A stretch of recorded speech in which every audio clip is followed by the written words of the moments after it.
Singer కల్పన ఆత్మహత్యాయత్నం కేసులో KPHB పోలీసుల దర్యాప్తు కొనసాగుతోంది. ఆసుపత్రిలో చికిత్స పొందుతున్న కల్పన వాంగ్మూలాన్ని ఇవాళ రికార్డ్ చేయనున్నారు పోలీసులు. హైదరాబాద్లో పాటలు పాడటంతో పాటు లా కూడా చదువుతూ ఉంది కల్పన.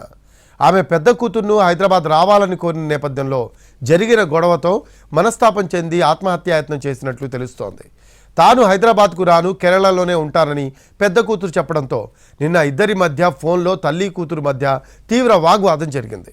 ఆ తర్వాత మధ్యాహ్నం 3 గంటల సమయంలో జోల్ ఫ్రెష్ ట్యాబ్లెట్లను మింగింది కల్పన. రోజూ వేసుకునే నిద్ర మాత్రలనే ఎక్కువ మోతాదులో తీసుకోవడంతో అపస్మారక స్థితిలోకి వెళ్ళింది. నిన్న సాయంత్రం 4:30 కల్పనకు ఆమె భర్త ప్రసాద్ ఫోన్ చేశాడు. అయితే ఫోన్ లిఫ్ట్ చేయకపోవడంతో విల్లా సెక్రటరీకి కాల్ చేశాడు. ఆ తర్వాత పోలీసులకు సమాచారం ఇచ్చాడు. అప్పటికే అపస్మారక స్థితిలోకి వెళ్లిన కల్పనను హుటాహుటిన ఆసుపత్రికి తరలించారు.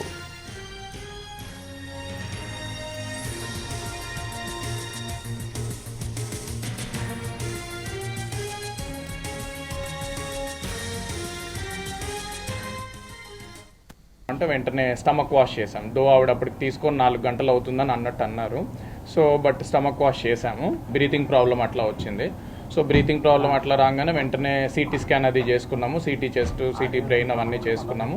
కొంచెం పొలమారింది అన్నట్టు తెలిసింది. సో అంటే యూజువల్లీ ఆ మొత్తం మీద ఏమైనా పొలమారు ఉండాలి కొంచెం.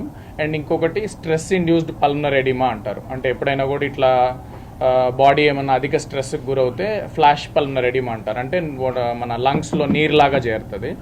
సో దానికి ఇమీడియట్గా వెంటిలేటర్ పెట్టాల్సి వచ్చింది. వెంటిలేటర్ తీసేసాం కాబట్టి 9 o'clockకి definitely right now stable only. And దాని యొక్క డోసేజ్ యొక్క మోతాదుది ఆవిడకి ఇప్పుడు ప్రస్తుతానికి బాడీ మీద అయితే ఏమీ ఇబ్బంది అయితే చేయట్లేదు. సో ఇప్పుడు మేజర్ మనకి ఆక్సిజన్ రిక్వైర్మెంట్ ఇది బెటర్ అయితే షీల్ బి డెఫినెట్లీ. అదే అందుకే చెప్తున్నాను కదా, she definitely out of danger లానే అనిపిస్తుంది యాజ్ ఆఫ్ నౌ.